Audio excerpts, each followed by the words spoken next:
નમસ્કાર વિદ્યાર્થી મિત્રો, હું રવિ જોશી સ્ટેટિસ્ટિક્સ ગુરુ ચેનલમાં આપ સર્વે વિદ્યાર્થીઓનું ફરી એકવાર હાર્દિક સ્વાગત કરું છું. વિદ્યાર્થી મિત્રો, છેલ્લા વિડિયો લેક્ચરની અંદર આપણે આંકડાશાસ્ત્ર ભાગ 2 ની અંદર ચેપ્ટર નંબર 5 વિકલન, જેમાં આપણે વિકલિત મેળવવા માટે સાંકળના નિયમનો ઉપયોગ કરેલ હતો, જેના આપણે 2-3 દાખલા પણ ગણ્યા. આજે આપણે એક કન્સેપ્ટને વધુ ક્લિયર કરીએ અને સાંકળના નિયમને લગતો હજી એક આપણે દાખલો ગણીએ. વિદ્યાર્થી મિત્રો, આજના વિડિયો લેક્ચરમાં આપણે સ્વાધ્યાય 5 સેક્શન ડી અને એમાં દાખલા નંબર 13 જોઈએ. આપણે રકમ તમે જોઈ શકો છો બોર્ડ ઉપર અને તમારી ટેક્સ્ટ બુકમાં પણ, બરાબર? તો જો f(x) બરાબર આપણને આપેલા છે x² + 3x + 4 અને આખા કૌંસની આપણને 7 ઘાત આપવામાં આવી છે. તો f' મેળવો એટલે કે f(x) નું વિકલિત મેળવો, બરાબર છે? એનો સંકેત અહીંયા તમે જોઈ શકો છો, f'(x) એટલે કે વિકલિત મેળવવાનું કીધું છે. હવે વિદ્યાર્થી મિત્રો, તમને ખબર જ છે છેલ્લા વિડિયો લેક્ચરમાં મેં તમને કીધું હતું કે આપણે વિધેયને બે નામ આપી શકીએ છીએ આ ચેપ્ટરમાં. એક છે y અને બીજું છે f(x). સાંકળના નિયમ માટે આપણે કયું નામ આપવાનું છે? તો કે y, બરાબર છે? તો આપણે અહીં f(x) બરાબર y અને એના બરાબર આપણે લઈએ છીએ x² + 3x + 4 અને એની કેટલી ઘાત? તો કે 7 ઘાત. ચાલો આટલું ક્લિયર.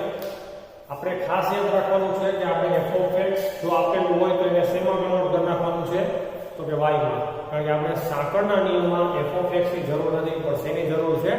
y ની જરૂર છે. ચલો અહીંયા લખું છું સાંકળનો નિયમ.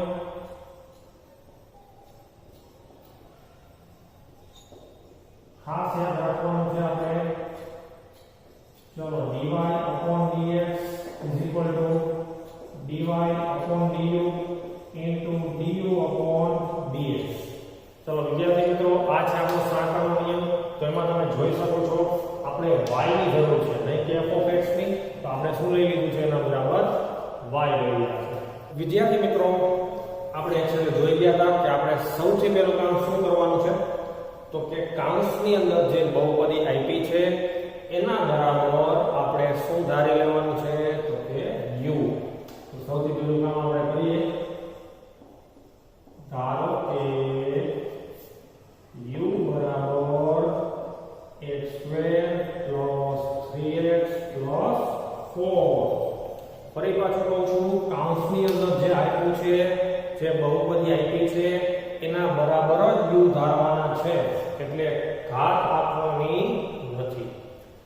તો હવે આપણે આનું વિકલિત લઈ લઈએ. તો એને આપણે સંકેત આપશું du/dx, બરાબર છે? જે બહુપદી છે u એ અંશમાં આવશે અને બહુપદીની અંદર જે ચલ આપ્યો હોય, આપણને કયો ચલ આપ્યો છે? એમાં x, એ હંમેશા છેદમાં છે, એટલે કે x ના સાપેક્ષમાં u નું વિકલિત. ચલો એક એક બાજુ લેતા જઈએ. તો x² નું વિકલિત થશે 2x. ઘાત જે છે એ આપણે સહગુણક સાથે ગુણાય છે. સહગુણક કાંઈ હોય તો એક તો હોય 2 × 2 અને x ની એક ઘાત ઓછી કરી નાખવાની છે. 2 ઘાત છે તો 2 માંથી એક જાય તો n, પણ આપણે અહીંયા 1 લખતા નથી. વત્તા 3x નું વિકલિત થશે 3 અને અચળ સંખ્યાનો વિકલિત હંમેશા 0. ચલો આ થઈ ગયું. તો હવે તમે જોઈ શકો છો કે સાંકળના નિયમ માટે આપણે બે વિગતની જે જરૂર છે એમાંથી એક મળી ગઈ છે du/dx, એ આપણે મળી ગયું છે. હવે આપણે જરૂર છે dy/du. તો કેવી રીતે મળશે જોઈએ? ઈઝીલી આપણે મળી જશે. હવે અહીંયા આપણે લખ્યું છે y બરાબર, આના બરાબર આપણે u ધાર્યું છે, તો હું અહીંયા u મૂકી શકું અને કૌંસ ઉપર એની 7 ઘાત છે, તો અહીંયા પણ મારે શું મૂકવું પડે? 7 ઘાત. તો હવે આપણે આનું લઈ લઈએ વિકલિત. તો એને સંકેત આપશું dy/du, બરાબર છે? આમાં ચલ u ગણાય તો એ છેદમાં આવશે. તો સહગુણક સાથે ગુણાકાર કરો એટલે 7 × 7 અને 1 ઘાત ઓછી 7 માંથી 1 જાય તો 6. તો આ dy/du આપણને મળી ગયું.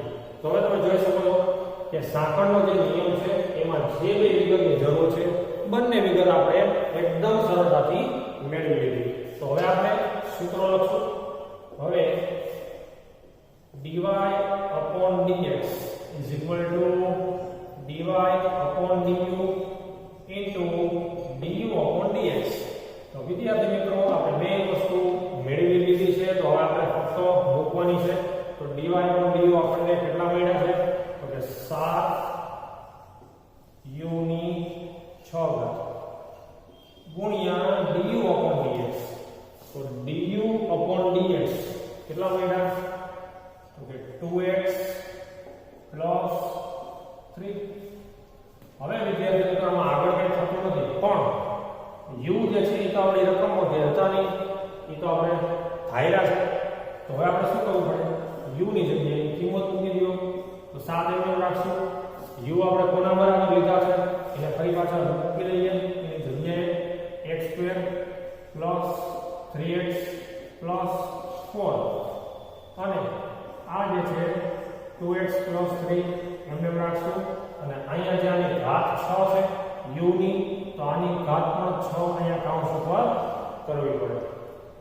u ની એ 6 ઘાત આપી છે ને, તો આપણે u ની જગ્યાએ જે આ કિંમત મૂકી તો અહીંયા u ની 6 ઘાત છે, તો અહીંયા એની પણ 6 ઘાત મૂકવી પડે. તો વિદ્યાર્થી મિત્રો તમે જોઈ શકો છો હવે આમાં આગળ કંઈ થતું નથી. તો આ આપણા વિકલિતનો જવાબ છે. બરાબર છે? તમે જોઈ શકો છો વિદ્યાર્થી મિત્રો એકદમ સરળતાથી દાખલા થાય છે. બધાને સાંકળના નિયમના દાખલા આવડી જાય. અને હા, ખાસ ધ્યાનમાં રાખજો, સાંકળના નિયમ આધારિત દાખલા બોર્ડની પરીક્ષા માટે એકદમ મોસ્ટ આઈએમપી દાખલા છે. બરાબર છે? ચલો વિદ્યાર્થી મિત્રો, આજના વિડિયો લેક્ચરનો આપણે બીજો એક દાખલો જોઈએ સાંકળના નિયમનો. આ દાખલો જે છે એ એક્સ્ટ્રા છે, પ્રેક્ટિસ બુકમાંથી છે. પ્રેક્ટિસ માટે આપણે એક વધારાનો દાખલો ગણીએ છીએ. આમાં પણ આપણે વિદ્યાર્થી મિત્રો વિકલિત મેળવવાનું છે. તો તમે જોઈ શકો છો કે નથી ગુણાકારના કાર્ય નિયમનો ઉપયોગ થતો કે નથી ભાગાકારના કાર્ય નિયમનો ઉપયોગ થતો. અહીંયા આપણને એક જ બહુપદી આપી છે અને જેની 10 ઘાત આપવામાં આવી છે. તો એના માટેના કોઈ પણ વિષમ સૂત્ર આપણી પાસે છે નહીં. એટલે આના ઉપરથી આપણને આઈડિયા જશે કે અહીંયા આપણે સાંકળના નિયમનો ઉપયોગ કરવાનો છે. તો વિદ્યાર્થી મિત્રો અહીંયા આપણને બહુપદીનું નામ y વાળું જ આપેલું છે. એટલે બરોબર છે, આપણે જોઈ છીએ અહીં y બરાબર x² plus 2x plus 7 અને એની 10 ઘાત. બરાબર. હવે સૌથી પહેલું કામ કૌંસની અંદર જે બહુપદી આપી છે એના બરાબર આપણે શું લઈ લેશું? u. હવે બધાને આવડી ગયું છે. કૌંસની અંદર જે બહુપદી આપી છે એના બરાબર આપણે u લઈ લઈએ. તો u બરાબર x² plus 2x plus 7. પણ હા વિદ્યાર્થી મિત્રો, આપણે કૌંસની અંદર જે બહુપદી છે એના બરાબર જ ધારણા કરી છે. એટલે ઉપરની ઘાત પાછી અહીંયા લખવાની નથી. તો હવે સૌથી પહેલા આપણે આનું વિકલિત લઈ લઈએ. તો એને સંકેત આપશું આપણે du/dx. x ના સાપેક્ષમાં u નું વિકલિત. બરાબર. ચલો પહેલા પદનું આપણે વિકલિત લઈએ. તો 2 * 2 એક ઘાત પછી 2 માંથી 1 જાય તો 1. તો આપણે અહીંયા 1 લખતા નથી.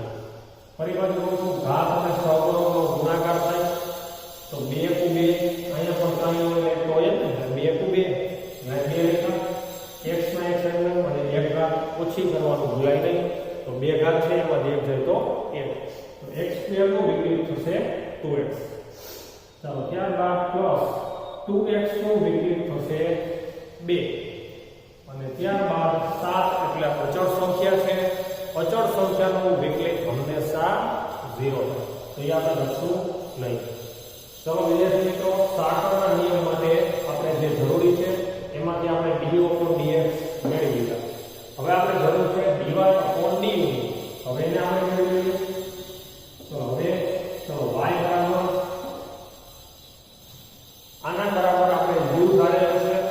તો આની જગ્યાએ હું મૂકી દઉં છું u. પણ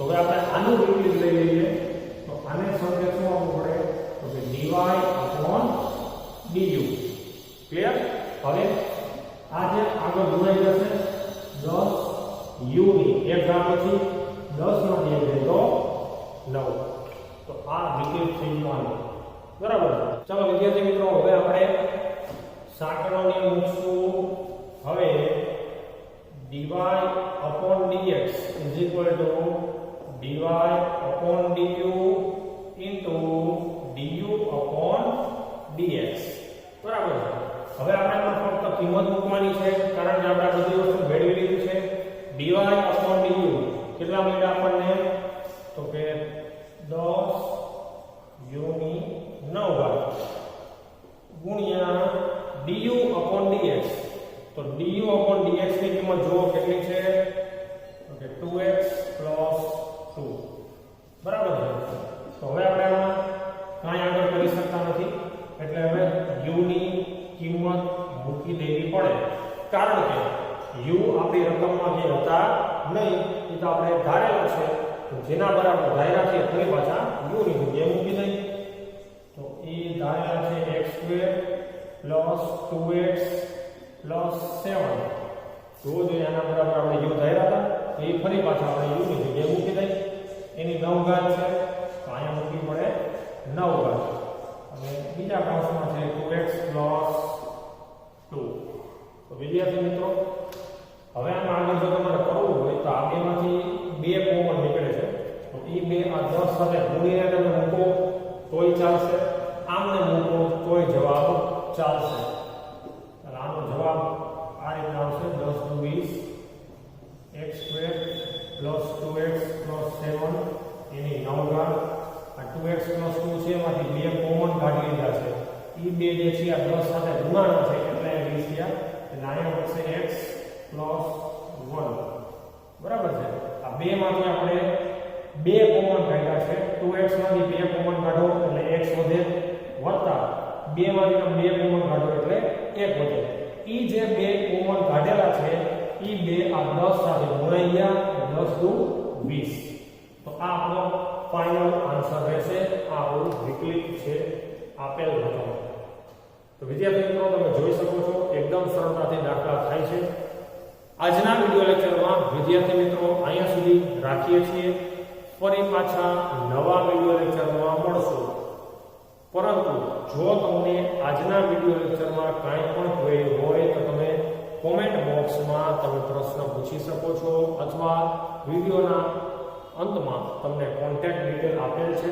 એમાં તમે ગમે ત્યારે ક્વેરી કોઈ પણ હોય તમે પૂછી શકો છો તો અહીંયા સુધી રાખીએ છીએ વિદ્યાર્થી મિત્રો નેક્સ્ટ વિડિયો લેક્ચરમાં ફરી પાછા મળીશું ત્યાં સુધી દરેક વિદ્યાર્થી મિત્રોને